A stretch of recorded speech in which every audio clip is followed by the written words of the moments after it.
नमस्कार, जय जिजाऊ, जय शिवराय. फरीदा ह्या चॅनलमध्ये तुमचं स्वागत आहे. हे बघा मित्रांनो, आपण हे रान कशासाठी तयार करत आहोत. तर आता ह्या रानात आहे ना मी भाजी टाकणार आहे.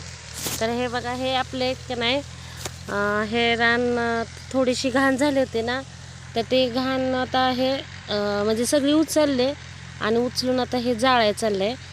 हे जाळून ठेवलं आहे बघा हे. आणि ते पलीकडं सारटा दिसतोय ना, तो पालकचा सारट आहे. बघा हे. तर ह्यात आता मी उन्हाळी भाजी टाकणार आहे. तर ह्यात मित्रांनो मी भाजी ह्याची टाकणार आहे, काय म्हणतात ते, चाकवत आणि कोथिंबीर आणि तांदळी. तर तांदळी आहे का नाही, आपल्यापाशी जी व्हरायटी आहे ना ती वेगळी व्हरायटी आहे. तर ते त्या तांदळीमुळे का नाही रक्त वाढतं. म्हणजे ज्याचं रक्त कमी असेल ना, तर ती भाजी खाल्ल्याने ना थोडंसं रक्ताचं वाढ जास्त प्रमाणात चांगली आणि छान होते. त्यासाठी त्या भाजीचा उपयोग होतो. तर माझ्यापाशी ना मित्रांनो म्हणजे सर्व भाज्या भेटतील. म्हणजे सर्व भाज्या लावल्या ती मी.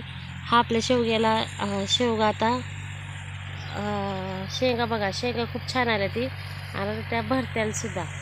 तर आता बघा हे आपल्या ट्रॅक्टरने तयार करायचं चाललं आहे हे रान.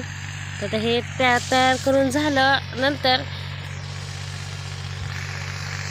आता हे रान तयार करून झाल्यानंतर आहे ना, मग आता हे सोमवारी ह्यात भाजी टाकायची. म्हणजे सोमवारी का टाकायची, आज शुक्रवार आहे, शनिवार रविवार. आता उद्या बाजार आहे. बाजार असल्यामुळे उद्या म्हणजे परवा बाजार आहे, पण उद्या बाजार तोडायचा.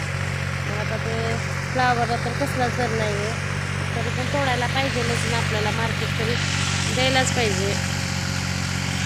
बघा हे आपले छोट्या ट्रॅक्टराने रानाची मेहनत चालली आहे. तर आता हे रान खूप छान हलवतात. ते आपल्या घरात वस्तू असल्या ना, तर आपण केव्हा पण ते वस्तू घेऊन आपले रान तयार करू शकतो. बाहेरून बोलवायचं, ते जेव्हा येतील तेव्हा आपण करायचं, हे नाही होऊ शकत ना. तर मित्रांनो, ह्यात मी भाजी टाकणार आहे. तर भाजीचा व्हिडिओ मी नक्की तुम्हाला शेअर करेन. पण आत्ता ही उन्हाळी भाजी आहे, तर हे भाजी केल्यानं आपल्याला 4 पैसे होतील ह्याची गॅरंटी असते. म्हणून हे भाजी तुम्ही करा. तर मी तुम्हाला जेव्हा भाजीचा व्हिडिओ सोमवारी मी करेन, तर तेव्हा नक्की मी शेअर करेन. तर तुम्ही नक्की बघा की मी भाजी कशी टाकली आहे ती. धन्यवाद.